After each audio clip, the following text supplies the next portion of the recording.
ஆத்ம உறவுகள் அனைவருக்கும் வணக்கம். ஓர் அரசன் 14 ஆண்டுகள் தன் அரசை துறந்தால் அந்த சாம்ராஜ்யத்தின் மீது தனது பரம்பரை உரிமைகள் அனைத்தையும் இழக்க நேரிடும் என்ற விதி அந்த காலகட்டத்தில் இருந்து வந்தது.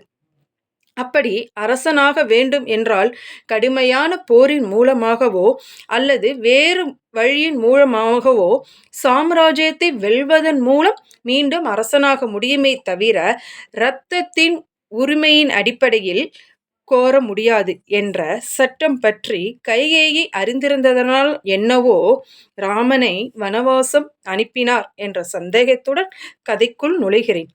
நாம் விரும்பிய ராமருக்கு இன்று பட்ட அபிஷேகம் என்பதனால் அயோத்தியை மிகவும் அழகாக ஆரவாரமாக ஆடல் பாடல் வண்ணக்கோலங்கள் பூக்கோலங்கள் மலர் மாலைகள் எங்கு திரும்பினாலும் மகிழ்ச்சி ஆரவாரம் மகிழ்ச்சி. இவையெல்லாம் மக்கள் மட்டுமல்ல, குழந்தைகள், பெரியவர்கள், தேவர்கள், முனிவர்கள், மன்னர்கள் மட்டுமின்றி கதிரவனும் தன் ஆனந்தத்தை மிகவும் பிரகாசமாக வெளிப்படுத்தினார்.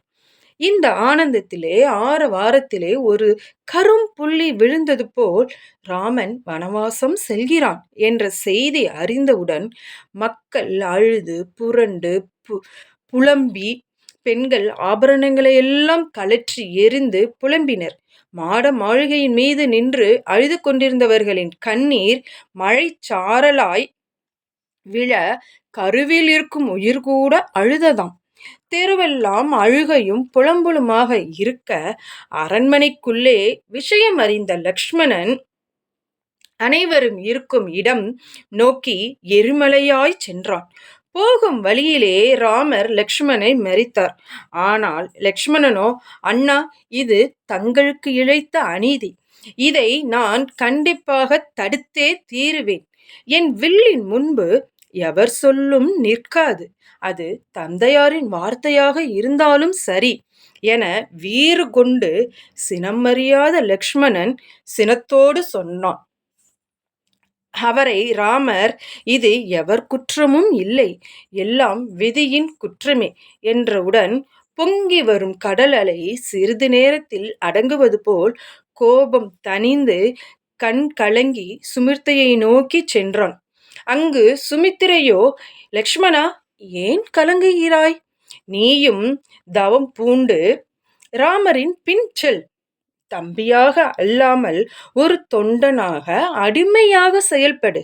ராமனுக்கு துன்பம் ஒன்று நேரிடும் போது மட்டும் நீ முன்னே சென்று அத்துன்பத்தை ஏற்றிக்கொள் என்று புதுமை பெண்ணாக அறிவுறுத்தினார்.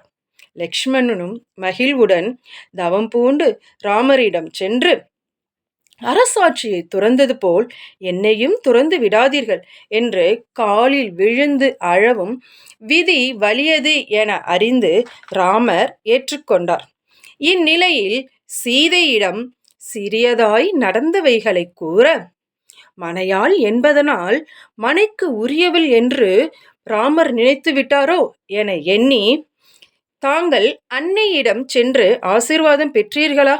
அவர்கள் என்ன கூறினார்கள் என்று கேட்க, அதற்கு ராமரோ, தாயின் பாசத்தினால் அம்மா என்னுடன் வருகிறேன் என்றார்கள். நானோ, அப்பா வயதானவர், நீங்கள் அவர் கூட இருந்து அவர்களுக்கு தொண்டு புரியுங்கன்னு சொல்லிட்டேன்.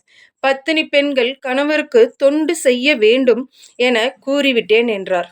உடனே சீதை கோபத்தால் பொங்கி எழுந்து, வயதான உங்கள் தந்தைக்கு அன்னை தொண்டு செய்ய நான் என்ன செய்ய? தாய்க்கு ஒரு நியதி, தாரத்துக்கு ஒரு நீதியா என்று பொங்கழித்து உடனே மர உரி அறிந்து ராமரோடு அவரும் கிளம்பினார்.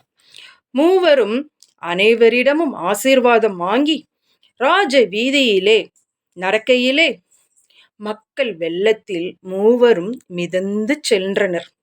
கதிரவனோ தன்னை மறைத்து தன் பங்குக்கு தன் துக்கத்தையும் காட்டினார்.